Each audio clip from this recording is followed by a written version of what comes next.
Ya, jadi kalau sampean memahami Quran itu bisa. Buktinya tiang kafir yang berdua itu sering Islam mergo ngrungokno wacanan Quran termasuk Sayyidina Umar bin Khattab. Masyhur kang tenggene Mekah lho, ketika Nabi baca Quran di depan umum itu orang kafir pun mau iman. Masyhur itu ketika Nabi duka itu karena mau sholat dihalang-halangi teng Ka'bah. Nggih, terus Nabi maca Hamim tanzilu minar rahmanir rahim kitabun fusilat ayatu Qur'anan Arabiyya liqaumi ya'lamun basyira wa nadhiru itu Abu Jahal, Walid, Utbah bin Saibah, Rabi'ah semuanya mendengarkan. Wah, Muhammad itu hebat. Itu tertegun semua mendengarkan Quran. Bareng mulai ayat ini mereka kaget. Fa'in a'radu fakul angzartukum sa'iqatam mithla sa'iqati adiw wa samud.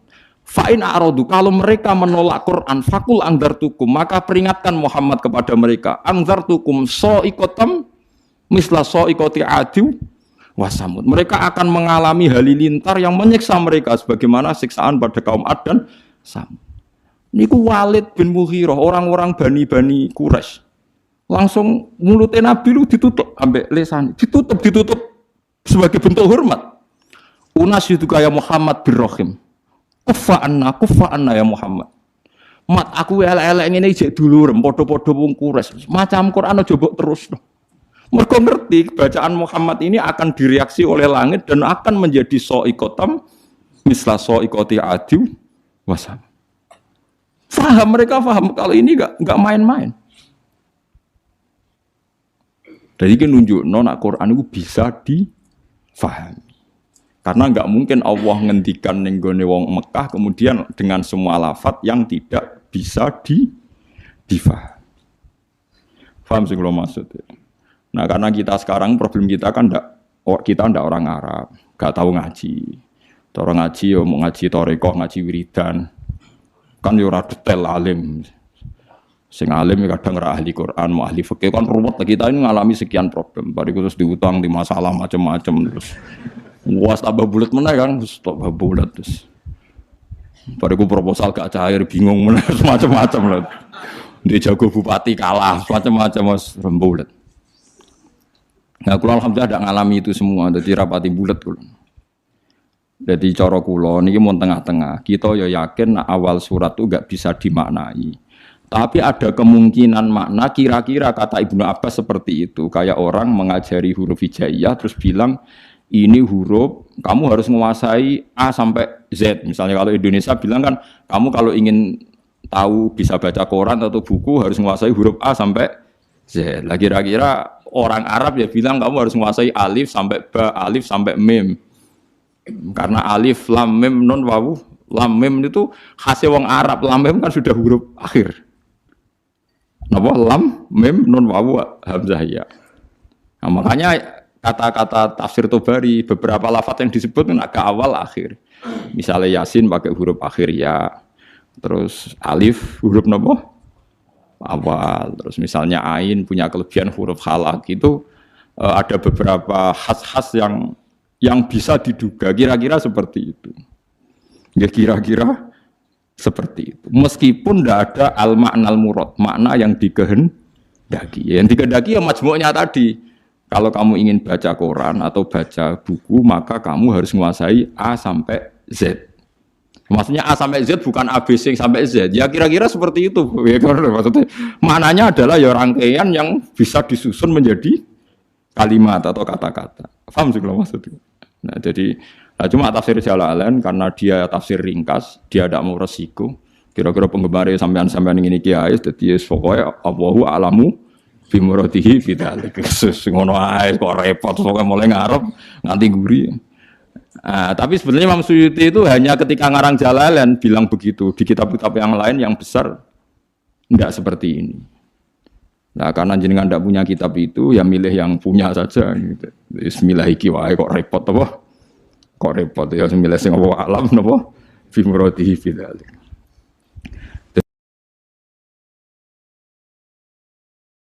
Jadi paham gitu. Terus niki peringatan ke jenengan kula, terus Quran itu bisa dijelaskan. Lan ngantos sak mangke niku tiang-tiang kafir sekalipun Mboten saged Kang. Seperti kemarin saya melihat berita-berita di Inggris di Vatikan seperti itu. Barokah Quran bahasa Arab niku sudah luar biasa. Makanya kata pakar-pakar dunia sekarang kan banyak pakar-pakar yang pinter bahasa Inggris yang ngajar S3 di Belanda, di McGill di Kanada. Itu sekarang tuh paling bangga kan. Quran ijek bahasa Arab paling bangga. Karena misalnya nyari manuskrip atau yang asli dari teks Injil yang bahasa Ibrani sudah kesulitan. Injil tertua ditemukan tuh 400 tahun Masehi. Padahal Yesus itu 2000 tahun yang lalu. Sementara Quran sekarang sudah 1437, masih bahasa Arab. Jadi gampangane cara nerangno Quran itu gampang. Muhammad wong Arab, kalamu bahasa Arab. Lah misalnya kan nerangno Yesus iku wong Ibrani, Injile bahasa Indonesia. Basa Jawa. Kok ning Papua ya basa. Wangger kon golekno sing bahasa Ibrani ndi, pokoke ono. Lah yo ning ndi pokoke ono. Lah lucune dicari di Ibrani saja di Israel sana. Yo wis ra ono sing ning negara bahasa Ibrani wae. Lah yo barokah je asli wae, sekedar asli bahasa Arab wae wis ketok asline, paham lho maksud. Paham ya? Apalagi sejarah dokumentasi itu mulai turun sampai sekarang dimusafkan sehingga ada bukti otentik nopo di musaf. Mun kula saiki tak nerangno wa yuqimunas salat. Salat ya sama. Salat itu apa ya? Salat itu ya baca Fatihah bahasa Arab Kang, aja koyo wingi sing wong di Malang tadi sing basa Jawa. Malang apa Jombang? Malang. Kula paling tak kenang salat bahasa Arab niku tak eling niku seorang wartawan. Wartawan ngeliput kerusuhan Gaza Palestina nih. Dia itu bisanya bahasa Inggris, dijak bahasa Arab ora iso. Sing ngomong wong Arab jurnalis Arab. Nah, kalau dia ngomong minta Inggris karena dia tidak bisa bahasa Arab. Walhasil ya sudah seperti itu. Suatu saat sholat maghrib, si wartawan tadi ngimami maghrib, ngimami ya fasih nih. Bismillahirrahmanirrahim. Ada saldo ini tradisi ini. NU mau coba kabiron rodok banter.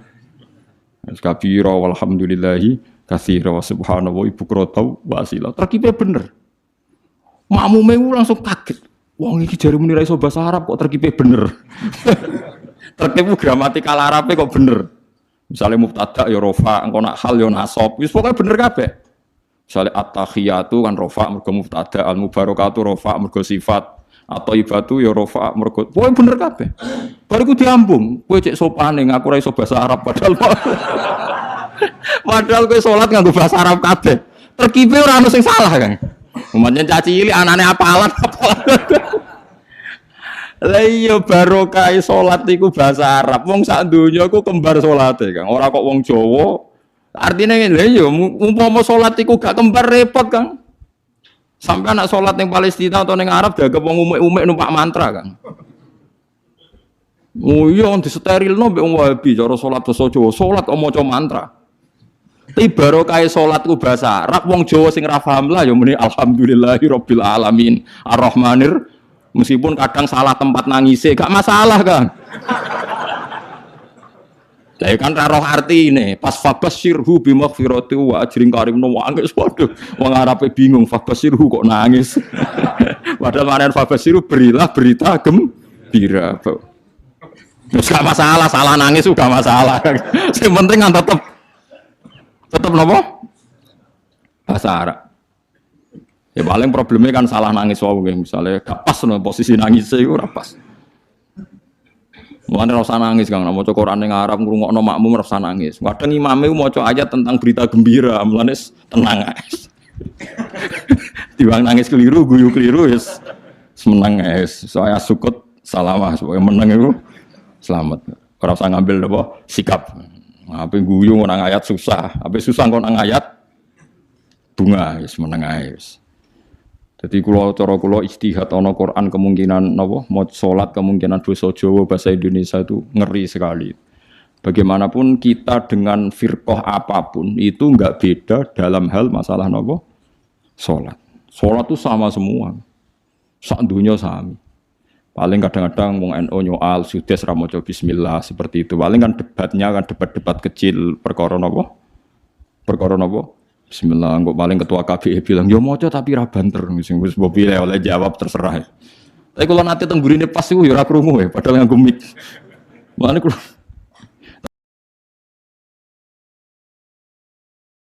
tapi sudah nanti diundang teng Surabaya maca bismillah.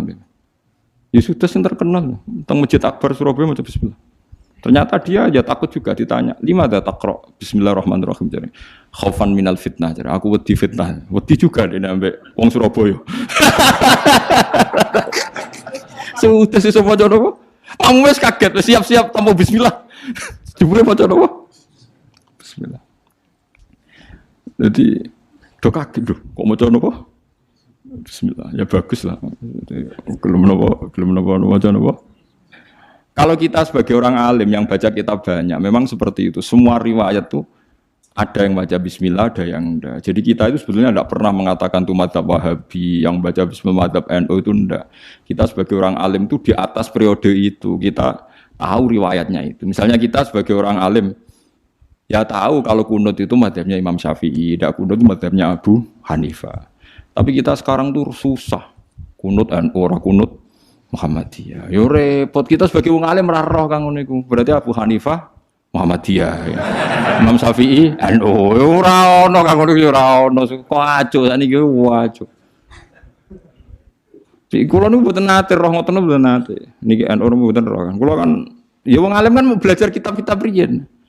Misalnya ada tabiin, anaknya baca bismillah terus dimarahi sama bapaknya. Jong shallaitu khalfa Abi Bakrin wa shallaitu khalfa Umar. Falam asma ahadam minhum yajharuna bi bismillahirrahmanirrahim. Saya ini pernah sholat makmum sama Abu Bakar, Umar, Utsman, Ali, dan saya tidak pernah mendengar. Memang di riwayatnya itu falam asma, saya tidak pernah mendengar satu dari mereka sing yajharuna bi bismillahirrahmanirrahim. Tapi dalilnya Imam Syafi'i tidak seperti itu. Ketika Nabi cerita, saya ini diajari Jibril surat Fatah. Faqara'a bismillahirrahmanirrahim inna fatahna laka fatham mubina. Nah, soal riwayat yang tadi falam asma itu dugaannya Imam Syafi'i, saya tidak mendengar. Tidak mendengar itu kan tidak ada jaminan imam tidak baca. Mungkin dia di belakang atau pendengarannya kurang baik. Kan tidak jelas, bahasanya falam asma, saya tidak mendengar. Sehingga biar tidak resiko, kata Imam Syafi'i, ya baca saja bismillah, orang modal wae, orang bayarnya kok gegere ra karuan dari Imam Syafi'i, ya sudah. Baca bismillahirrahmanirrahim. Tapi Arab Saudi yang api Kang, saya pernah diskusi sama ulama-ulama Arab Saudi. Khusus Fatihah, kalau sama nggak percaya nanti setelah ngaji saya lihat.